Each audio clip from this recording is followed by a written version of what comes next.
Bienvenue dans le monde de Fred, mais tout de suite, générique.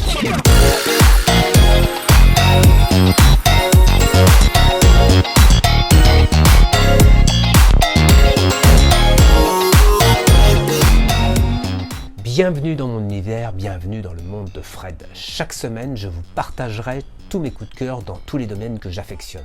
Que ce soit les séries, les films, la tech, les voyages, les sorties, bref, tout ce qui met un peu de sel dans notre existence. Je tâcherai de mettre un peu d'humour et un peu d'humeur dans cette pastille vidéo hebdomadaire. Pour commencer, j'aimerais vous présenter une série américaine Showtime diffusée actuellement sur Canal+. Son nom, Yellow Jacket. Cette série, créée par Ashley Lyle et Bart Nickerson, scénaristes à qui l'on doit notamment quelques épisodes de Narcos Mexico and The Originals, nous plonge au cœur d'un crash aérien qui amènera une jeune équipe de football féminin à survivre au cœur de la montagne canadienne, ainsi que les conséquences sur leur vie future. En effet, cette série joue sur deux temporalités. La période où les héroïnes sont adolescentes en mode Survivor aux dents longues, après l'accident, mais également des années plus tard où l'on voit les répercussions catastrophiques sur les rescapés de ce drame. L'univers de la série est sombre, teinté d'un peu d'humour noir, servi par un casting principalement féminin. On y retrouve notamment Juliette Lewis, que l'on a pu voir dans Tueur né, Gilbert Grape, Une nuit en enfer, en femme un peu punk, fraîchement sortie de désintoxication, complètement azimutée par ce qu'elle a vécu dans sa jeunesse.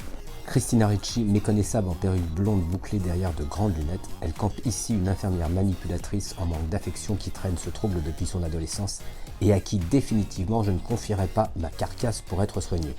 Mélanie Linsky, que l'on avait pu voir dans la série Mon oncle Charlie en voisine complètement frappadingue, joue ici une femme désabusée de sa vie de mère de famille et toujours sur le coup, elle aussi, du drame de ses jeunes années. Ces rescapés semblent cacher un mystère qui les hante depuis toutes ces décennies et qu'elle tâche de garder au fond d'elle-même. La série avance pas à pas, épisode après épisode, nous donnant quelques clés. Ce sont des allers-retours permanents entre le passé et le présent. Elle balance aussi parfois dans le fantastique. Eh bien, je ne préfère pas vous en dire plus et vous laisser maintenant regarder la série.